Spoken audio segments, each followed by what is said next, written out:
ஆன்மீக நண்பர்கள் அனைவருக்கும் பாலா அறிஞ்ச வேகம் யூடியூப் சேனல் சார்பாக இனிய நல்வணக்கம். இந்த நாள் உங்கள் அனைவருக்கும் இனிய நாளாக அமையட்டும். 6/6/2024 பல வருடம் கழித்து அபூர்வமாக 5 கிரக சேர்க்கையுடன் வரக்கூடிய சக்தி வாய்ந்த வைகாசி மாத குபேர அமாவாசை. கர்மா கடன் தீர்ந்து பண வசியம் ஏற்பட மறக்காமல் இதை பண்ணுங்க. ஜூன் 6/2024 வியாழக்கிழமையன்று வைகாசி மாதத்தோட அமாவாசை திதி வருது.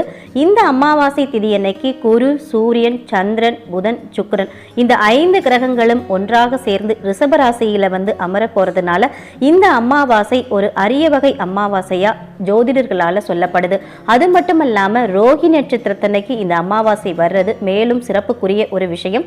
இந்த அமாவாசை திதியில முன்னோர்களுக்கு தர்ப்பணம் கொடுத்தோம் அப்படின்னா நமக்கு இருக்கக்கூடிய முன்னோர்கள் சாபம் விலகும் அப்படின்னும், கர்மா குறையும், முன்னோர்களுடைய ஆசீர்வாதம் கிடைக்கும் அப்படின்றதும் நம்பிக்கை. இதனால நம்ம குடும்பத்துல இருக்கக்கூடிய கஷ்டங்கள் தீரும் அப்படின்னு சொல்லப்படுது.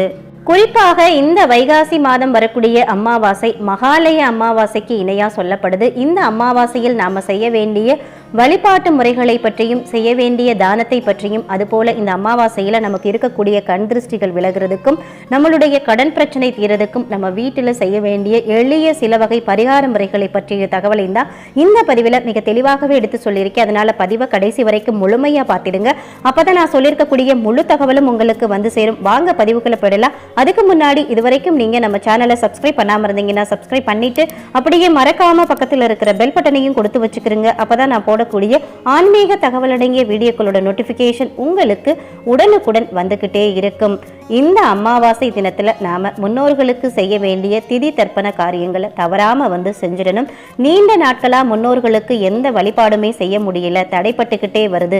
குடும்பத்துல எந்த நல்ல காரியம் கூட நடக்க வழி இல்லாம இருக்கிறவங்க இந்த அமாவாசை திதியில உங்களுடைய முன்னோர்களை நினைத்து வழிபாடு செய்தா உங்க குடும்பத்துல அடுத்தடுத்த நல்லது நடக்கும் அப்படின்னு சொல்லப்படுது.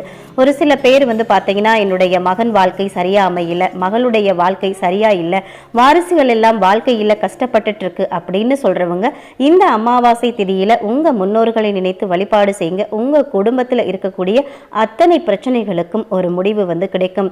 இந்த அமாவாசை அன்னைக்கு அதிகாலையிலேயே எழுந்து சுத்தபத்தமா குளிச்சுட்டு வீட்டில் இருக்கக்கூடிய பெண்கள் நீங்க சமைச்சிடணும். பூஜை அறையில முன்னோர்களுடைய படத்துக்கு முன்னாடி படையல் போட்டுட்டு வழிபாடும் செஞ்சுட்டு காக்கைக்கு சாதம் வச்சுட்டு தான் அதுக்கப்புறம் தான் சாப்பிடணும். அது மாதிரி பாத்தீங்கன்னா இந்த அமாவாசை அன்னைக்கு உங்க முன்னோர்களை நினைத்து ஒரு வேட்டி, ஒரு துண்டு, ஒரு புடவை, ஒரு ரவிக்கை துணை வாங்கி அமாவாசை வழிபாட்டுல நீங்க படையல் போடுறீங்க இல்லையா, அந்த படையலோடு இந்த பொருட்களையும் சேர்த்து வைத்து நீங்க வழிபாடு செய்யணும். இந்த வழிபாட்டை முடிச்சிட்டு இந்த துணிமணிகளோடு சேர்த்து வெற்றிலை, பாக்கு, பூ, பழம் இந்த மாதிரி உங்களால முடிஞ்ச பொருட்களை வைத்து அது கூட ஒரு காணிக்கையை வைத்து அப்படியே இதை கொண்டு போய் ஒரு ஏழைக்கு தானமா கொடுத்துடுங்க. உங்க வீட்டு குப்பையை எடுத்துட்டு போற துப்புரவு தொழிலாளியா இருக்கட்டும், உங்க வீட்டு சாக்கடையை சுத்தம் செய்யக்கூடிய தொழிலாளி, அதே மாதிரி உங்க வீதியில கீரை விற்கக்கூடிய பாட்டி தாத்தா, யாருக்காவது இந்த பொருட்களை நீங்க தானமா கொடுக்கலாம். இப்படி கொடுக்கிறது பாத்தீங்கன்னா ரொம்ப ரொம்ப நல்லது. முன்னோர்களுடைய ஆசீர்வாதம் உங்களுக்கு உடனடியாக கிடைக்கக்கூடிய ஒரு அற்புதமான வழிபாட்டு முறை தாங்க இது. அது மட்டுமல்லாம உங்களால முடிஞ்ச உணவுப் பொருள்களையும் இன்றைய தினத்துல வயதானவர்களுக்கு வாங்கி தானம் செய்வதும் சிறப்பான பலனை உங்களுக்கு கொடுக்கும் அப்படின்னு சொல்லப்படுது. நம்ம குடும்பத்துக்கு நல்லதை மட்டுமே நினைப்பதுதான் நம்மளுடைய முன்னோர்கள்.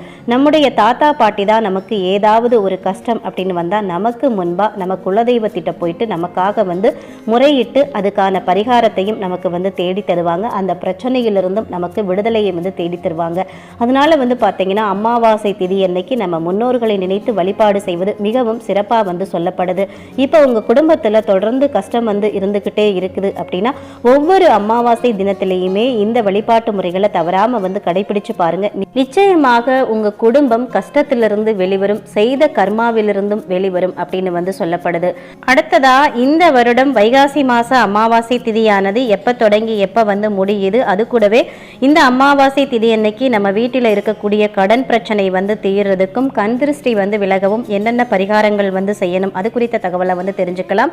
இந்த வருடம் 2024 வருடம் வைகாசி மாதத்தோட அமாவாசை திதியானது ஜூன் 5ஆம் தேதி புதன்கிழமை இரவு 7:55 தொடங்கி ஜூன் 6ஆம் தேதி வியாழக்கிழமை மாலை 6:40 வரைக்குமே பாத்தீங்கன்னா இந்த அமாவாசை திதி வந்துட்டு இருக்கு. சூரிய உதயத்துல நமக்கு வியாழக்கிழமை ஜூன் 6ஆம் தேதி அன்னைக்கு தான் இந்த அமாவாசை திதி வந்துட்டு இருக்கிறதுனால ஜூன் 6ஆம் தேதி தான் அமாவாசை விரதமா வந்து கடைபிடிக்கிறதுக்கும் அதே மாதிரி பரிகாரங்கள் செய்வதற்கும் ஏற்ற நாளா வந்து சொல்லப்படுது. வழிபாடு செய்ய ஏற்ற நாள் அப்படின்னா ஜூன் 6 வியாழக்கிழமை தாங்க. அதனால இந்த நாளை நாம செய்ய வேண்டிய பரிகாரங்களை வந்து பார்த்துக்கலாம். வியாழக்கிழமையோடு இந்த அமாவாசை இணைந்து வர்றதுனால இதுக்கு குபேர அமாவாசை அப்படின்னு வந்துட்டு சொல்லப்படுது. பொதுவாகவே நமக்கு பணம் சம்பந்தப்பட்ட பிரச்சனைகள் இருக்கு அப்படின்னா அதுக்கு நாம வழிபட வேண்டிய தெய்வம் வந்து பார்த்தீங்கன்னா குபேர பகவான் தான். அதுவும் அமாவாசை பௌர்ணமி நாட்கள்ல அதிக பவர் வந்துட்டு இருக்குங்க. இந்த நாட்களில் நாம செய்யக்கூடிய எந்த ஒரு வழிபாடா இருந்தாலும் சரி, பரிகாரங்களா இருந்தாலும் சரி, அதற்கான பலன் நமக்கு இரட்டிப்பாக வந்து கிடைக்கும். இது அனைவருமே தெரிஞ்ச ஒரு விஷயம் தான். அற்புதமான பலனை தரக்கூடிய நாள் தான் இந்த வைகாசி மாதத்தில் வரக்கூடிய இந்த அமாவாசை, அதுவும் குபேர அமாவாசை. இப்போ இந்த அமாவாசையில நாம பணம் சேர்வதற்கு உப்பை வைத்து, கல்லுப்பை வைத்து ஒரு எளிமையான பரிகாரத்தை தான் நாம வந்து தெரிஞ்சுக்க போறோம். பொதுவா எந்த ஒரு பரிகாரமா இருந்தாலும் நாம அமாவாசையில செய்தா அதுக்கு அதிக பலன் இருக்கு அப்படின்னு வந்து சொல்லியிருந்தோம். அதுவும் குறிப்பா வியாழக்கிழமை அப்படின்றது குரு பகவானுக்கும் உரியது, அதே போல வந்து பாத்தீங்கன்னா குபேர பகவானுக்கும் உரிய நாள். இந்த நாளில் அமாவாசை வர்றது மூலமா பணவரவு அதிகரிக்கக்கூடிய வாய்ப்புகள் வந்து உண்டாகும். இந்த நாளில் நாம வந்து பரிகாரம் செஞ்சா பண வரவு அதிகரிக்கும் அப்படின்னு வந்து சொல்லப்படுது. இந்த பரிகாரத்தை பொறுத்த வரைக்கும் நாம காலை நேரத்துல செய்யலாம். அப்படி காலை நேரத்துல செய்ய முடியாதவங்க வியாழக்கிழமை என்று வரக்கூடிய குபேர காலம் அந்த நேரத்தில் நாம் செய்கிறது மிகவும் சிறப்பான பலன்களை வந்து கொடுக்கும். குபேர காலம் வியாழக்கிழமை அன்னைக்கு எந்த நேரத்தில் வரும் அப்படின்னு வந்து பார்த்தீங்கன்னா மாலை 5 மணியிலிருந்து 8 மணி வரைக்கும் குபேர காலம். ஆனால் நமக்கு அமாவாசை திதியானது வந்து பார்த்தீங்கன்னா மாலை 6 மணி 40 நிமிஷம் வரைக்கும் தான் அமாவாசை திதி வந்துட்டு இருக்கு. அதனால நீங்கள் மாலை நேரத்தில், அதாவது வியாழக்கிழமை மாலை 5 மணியிலிருந்து 6 மணி 40 நிமிஷத்துக்குள்ள இந்த பரிகாரத்தை நீங்கள் வந்து செஞ்சுக்கலாம். இந்த பரிகாரத்தை வந்து செய்யறதுக்கு நமக்கு நல்ல மஞ்சள் நிறத்தில் இருக்கக்கூடிய ஒரு பட்டு துணி அல்லது காட்டன் துணி வந்து எடுத்துக்கிறோங்க. மஞ்சள் நிறத்துல உங்ககிட்ட துணி இல்லை அப்படின்னா ஒரு வெள்ளை நிற துணியை வந்து எடுத்து அதை வந்து சுத்தம் பண்ணிட்டு அதுல மஞ்சளை வந்து நல்லா வந்து தடவி அடர் மஞ்சள் நிறத்துல காய வச்சு நீங்க எடுத்து வச்சுக்கிறீங்க. இப்போ உங்களுக்கு அந்த மஞ்சள் நிறத்துல இருக்கக்கூடிய துணியை வந்து நீங்க தயார் பண்ணிட்டீங்க. அதுக்கப்புறமா ஒரு கைப்பிடி அளவு கல்லுப்பை எடுத்து அந்த துணியில வந்து போட்டுக்கணும். அதுக்கப்புறம் இதுல ₹1 வந்து வச்சுக்கலாம், இல்லைன்னா ஒரு ₹5 நாணயத்தை வந்து வச்சுக்கலாம். ₹5 நாணயம் குபேர பகவானுக்குரியது. ₹5 நாணயத்தை கூட நீங்க வந்து பயன்படுத்திக்கலாம். அந்த ₹5 நாணயமும் கோல்டன் கலர்ல இருக்கக்கூடிய நாணயமா கிடைச்சது அப்படின்னா மிக சிறப்புங்க. அந்த மாதிரி அந்த நாணயத்தை வந்து வச்சுட்டு அது கூடவே ஒரு 5 மிளகு, கொஞ்சமா வந்து பச்சை கற்பூரம், அதுக்கப்புறம் உங்ககிட்ட இருக்கக்கூடிய ஒரு குண்டுமணி அளவு தங்கம், ஒரு சின்ன மூக்குத்தியோ இல்லைன்னா தோட்டோட திருகாணி இருக்குல்ல, நம்ம தோடு பொருளே அதோட திருகாணி இருந்ததுன்னா அதையும் சேர்த்து இதில் வந்து வச்சுட்டு ஒரு மூட்டையாக கட்டி உங்கள் வீட்டு பூஜை அறையில் உங்கள் குலதெய்வத்தோட போட்டோ முன்னாடியோ இல்லை குபேர பகவானுடைய போட்டோ இருந்ததுன்னா அது முன்னாடி வச்சுருங்க. இல்லைன்னா எல்லாருடைய வீட்டிலையுமே மகாலட்சுமி தாயாருடைய ஃபோட்டோ வந்துட்டு இருக்கும். அப்போ மகாலட்சுமி தாயாருடைய பாதத்தில் இதை வந்து வச்சு மனதார வழிபாடு வந்து பண்ணிக்கிறங்க. வழிபாடு செஞ்சு முடிச்சதுக்கப்புறமா இந்த மூட்டையை அப்படியே எடுத்துகிட்டு போயிட்டு உங்கள் வீட்டோட நிலைவாசலில் வெளிப்புறத்தில் வந்து கட்டிடணுங்க. அதுக்கப்புறம் அந்த மூட்டைக்கு வந்து சாம்பிராணி தூபம் எல்லாம் காட்டி உங்க வழிபாட்டை நீங்க வந்து நிறைவு பண்ணிக்கலாம். இந்த கல்லுப்பு பரிகாரத்தை பொறுத்த வரைக்கும் நீங்க தொழில் செய்யக்கூடிய இடத்திலும் இதை வந்து செஞ்சுக்கலாம். இப்போ நீங்க டிராவல்ஸ் வந்து வச்சிருக்கீங்க, அதாவது சொந்தமா வச்சிருந்தாலும் சரி, இல்லைன்னா டிராவல்ஸ்ல நீங்க ஒர்க் பண்ணாலும் சரி, உங்ககிட்ட இருக்கக்கூடிய அந்த கார் பஸ்ல கூட நீங்க வந்து இந்த பரிகாரத்தை செஞ்சு இந்த முடிச்சை வந்து அந்த வாகனங்கள்ல வந்து கட்டிக்கலாம். இந்த மாதிரி செய்யறது மூலமா பணவரவு அதிகரிக்கிறதுக்கு நாம கடைபிடிக்கக்கூடிய முயற்சிகள் அனைத்திலையுமே நமக்கு வெற்றி கிடைக்கும். அது மட்டும் இல்லாம எந்தெந்த வழிகளெல்லாம் நமக்கு பணவரவு வந்து தடைப்பட்டு இருக்கோ அது அனைத்துமே வந்து விலகி பணவரவு அதிகரிக்கும் அப்படின்னு சொல்லப்படுது. இந்த முடிச்சு இருக்கு இல்லையா, இதை வந்து ஒவ்வொரு மாதமும் அமாவாசை வரக்கூடிய தினத்துல இந்த முடிச்சை வந்து புதிதா வந்து மாத்தி வந்து வைக்கிறோம். அப்ப நாம ஏற்கனவே வச்சிருக்கக்கூடிய அந்த முடிச்சை வந்து அவிழ்த்துட்டு அதுல இருக்கக்கூடிய அந்த உப்பு இருக்கு இல்லையா, அந்த உப்பை வந்து ஒரு சுத்தமான தண்ணீர்ல போட்டு கரைச்சு கால்படாத இடத்துல வந்து ஊற்றிடுங்க. துணியை வந்து சுத்தம் பண்ணி நீங்க மறுபடியும் உபயோகிச்சுக்கலாம். அதுல இருக்கக்கூடிய நாணயத்தையும் தங்கத்தையும் சுத்தம் செய்யாம அப்படியே நீங்க வந்து உபயோகப்படுத்திக்கலாம். அதே போல அடுத்தடுத்து வரக்கூடிய அமாவாசை அன்னைக்கு நீங்க அதே பொருட்களையும் வந்து நீங்க வந்து வச்சுக்கலாம். இப்படி செய்யறது மூலமா நமக்கு இருக்கக்கூடிய எதிர்மறை ஆற்றல்களும் நீங்கிவிடும் அப்படின்னு குறிப்பிட்டு சொல்லப்படுது. இந்த பரிகாரத்துல முழு நம்பிக்கை இருக்கிறவங்க உங்க குலதெய்வத்தை மனதார வேண்டிக்கிட்டு அமாவாசை தினத்தன்னைக்கு இந்த பரிகாரத்தை செஞ்சு பாருங்க. நிச்சயமா ஒரு 3 அமாவாசை நீங்க தொடர்ந்து செய்யறப்பவே உங்க வாழ்க்கையில் இருக்கக்கூடிய அனைத்து விதமான பணத்தடைகளும் விலகி பணவரவு அதிகரித்து ஒரு நிம்மதியான மகிழ்ச்சிகரமான வாழ்க்கை இருக்கும் அப்படின்னே சொல்லப்படுது. நம்பிக்கையோடு நீங்க இதை செஞ்சு பாருங்க. அடுத்ததா இந்த அமாவாசை திதியில நமக்கு இருக்கக்கூடிய கண் திருஷ்டி விலகிறதுக்கு எந்த மாதிரி பரிகாரம் பண்ணணும் அது குறித்த தகவலை நாம தெரிஞ்சுக்கலாங்க.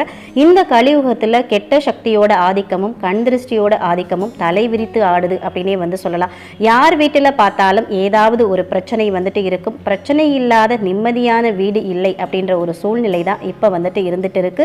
உங்களுடைய வீட்டிலும் கஷ்டத்துக்கு மேல கஷ்டம் வந்துகிட்டே இருக்குது. கண் திருஷ்டியால பிரச்சனை இருந்தது அப்படின்னாலும் சரி, கண்ணுக்கு தெரியாத அமானுஷ சக்தியோட ஆதிக்கத்தால பிரச்சனை இருந்தாலும் சரி, நீங்க கண்ணை மூடிக்கிட்டு இந்த எளிமையான பரிகாரத்தை இந்த அமாவாசை தினத்துல செஞ்சு பாருங்க. வீட்டில் இருக்கக்கூடிய துர்சக்திகள் அனைத்துமே இந்த ஒரே இரவுல வெளியில போயிடுங்க. அந்த அளவுக்கு சக்தி வாய்ந்த மிக மிக எளிமையான பரிகாரம் தான் இந்த பரிகாரம். இந்த பரிகாரத்துக்கு நமக்கு தேவையான ஒரே பொருள் பார்த்தீங்கன்னா ஒரே ஒரு எலுமிச்சம்பழம் தேவை. கரும்புள்ளிகள் இல்லாத மஞ்சள் நிறத்துல இருக்கக்கூடிய பழுத்த எலுமிச்சம்பழமா அதை வாங்கிக்கிறங்க. அதை வாங்கி அதை 2ஆ நறுக்கிக்கிறணும். இப்போ பார்த்தீங்கன்னா நமக்கு 2 துண்டுகள் இருக்கும். அந்த எலுமிச்சம்பழத்தை நறுக்கி எடுத்துக்கிடணும். ஒரு பாதி எலுமிச்சம்பழத்துல ஒரு ஓரமா 3 கல்லுப்பை சொருகி வைங்க. அந்த கல்லுப்புக்கு எதிர்பக்கம் இன்னொரு பாதி எலுமிச்சம்பழத்தை இருக்குல்லையே, அதுல 3 மிளகை இதே மாதிரி சொருகி வச்சிடணுங்க. எலுமிச்சம்பழத்துக்கு உள்ள இந்த 2 பொருள்களும் புதஞ்சிடுச்சுன்னா பரவாயில்லை. ஒரு பாதி எலுமிச்சம்பழத்துல எதிரெதிர் பக்கம் 3 கல்லுப்பு, இன்னொரு எலுமிச்சம் அந்த பாதியில பார்த்தீங்கன்னா மிளகு வைக்கணும். இது வட்டமா தெரியும். இப்படியே அதுக்கு மேல குங்குமத்தை தடவிடணும். இப்போ பார்த்தீங்கன்னா ஒரு எலுமிச்சம்பழம், ஒரு பாதி எலுமிச்சம்பழம் தயாராயிடும். அதே போல இன்னொரு பாதி எலுமிச்சம்பழத்தையும் இதே மாதிரி நீங்க தயார் பண்ணி வச்சுக்கிறீங்க. இதை உங்க வீட்டு நிலைவாசலோட 2 பக்கத்திலையும் வச்சிடணும். இவ்வளவுதாவங்க பரிகாரம். ஒரு பாதி எலுமிச்சம்பழத்துல ஒரு ஓரமா 3 கல்லுப்பு, மறு ஓரமா 3 மிளகு, இதே மாதிரி இன்னொரு பாதி எலுமிச்சம்பழத்தையும் நீங்க தயார் பண்ணி வச்சுக்கணும். அதாவது ஒரே பாதி எலுமிச்சம்பழத்திலேயே கல்லுப்பையும் வைக்கணும், நீங்கள் மிளகையும் வைக்கணும். இது நல்லா புரிஞ்சுக்கிறங்க. அமாவாசை அன்னைக்கு நீங்கள் இந்த எலுமிச்சம்பழத்தை தயார் பண்ணி உங்கள் வீட்டு நிலைவாசலில் வச்சுடுங்க. இந்த எலுமிச்சம்பழத்தை நிலைவாசலில் வைக்கிறதுக்கு முன்னாடி நிலைவாசலில் கூட்டி கோலம் போட்டுட்டு தான் நீங்கள் இதை வைக்கணும். இந்த எலுமிச்சம்பழம் 3 அல்லது 4 நாட்களுக்கு அப்படியே இருக்கும். அதை மாற்றணும் அப்படின்ற அவசியம் கிடையாது. ஒருவேளை நீங்கள் எலுமிச்சம்பழம் வைத்த அந்த முதல் நாளே அந்த பழம் அழுகி போயிடுச்சு அப்படின்னா அதை எடுத்து முதல்ல தூரமாக குப்பை தொட்டியில் போட்டுடுங்க. உங்கள் வீட்டில் இருக்கக்கூடிய துர்சக்திகளோட ஆதிக்கத்தை அந்த எலுமிச்சம்பழம் தன்னுள்ள ஈர்த்துக்கிட்டது அப்படின்னு தாங்க அர்த்தம். அதனால நீங்க பயப்பட தேவையில்லை.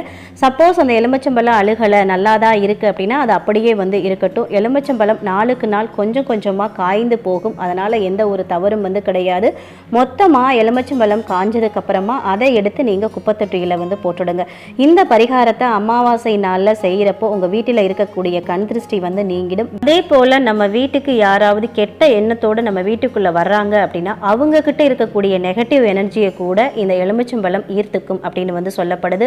இந்த அமாவாசை தினம் பார்த்தீங்கன்னா மிக மிக அற்புதமான அமாவாசை தினம். இந்த அமாவாசை வைகாசி அமாவாசை மகாலய அமாவாசைக்கு ஈடா சொல்லப்படுறதுனால இந்த வைகாசி அமாவாசையை யாருமே தவற விடாதீங்க. இந்த அமாவாசை பயன்படுத்தி இங்க குறிப்பிடப்பட்ட இந்த வழிபாட்டு முறைகளையும் இந்த பரிகார முறைகளையும் நம்பிக்கையோடு கடைபிடித்து பாருங்க. நிச்சயமா உங்களுடைய குடும்பத்துல நல்லதே நடக்கும். அதே போல இந்த வழிபாட்டையும் இந்த பரிகாரத்தையும் இந்த அமாவாசை மட்டுமல்லாமல் அடுத்து வரக்கூடிய அனைத்து மாத அமாவாசையிலையுமே நீங்கள் தொடர்ந்து கடைபிடிச்சுக்கிட்டே வரலாம். நிச்சயம் நல்ல நல்ல மாற்றங்கள் உங்கள் குடும்பத்தில் இருக்கும். இறைவனுடைய பரிபூர்ண அருள் உங்கள் அனைவரோடும் இருக்கும் அப்படின்னு சொல்லி இந்த பதிவை இதோடு நிறைவு செய்கிறேன். இந்த பதிவு உங்களுக்கு மிகவும் பயனுள்ள பதிவாக இருந்திருக்கும் நினைக்கிறேன். இந்த பதிவு பிடிச்சிருந்தா லைக் பண்ணிட்டு உங்கள் நண்பர்களுக்கும் ஃபேமிலி மெம்பர்ஸ்க்கும் ஷேர் பண்ணுங்க. அவர்களும் பார்த்து பயன்பெறட்டும். இந்த பதிவை பற்றின கருத்துக்களையும் உங்களுடைய சந்தேகங்களையும் கமெண்ட் செக்ஷன்ல சொல்லுங்க. மற்றும் ஒரு நல்ல பதிவில் சந்திப்போம். அதுவரை உங்களிடமிருந்து விடைபெறுவது உங்கள் பாலா. நன்றி, வணக்கம், வாழ்க வளமுடன்.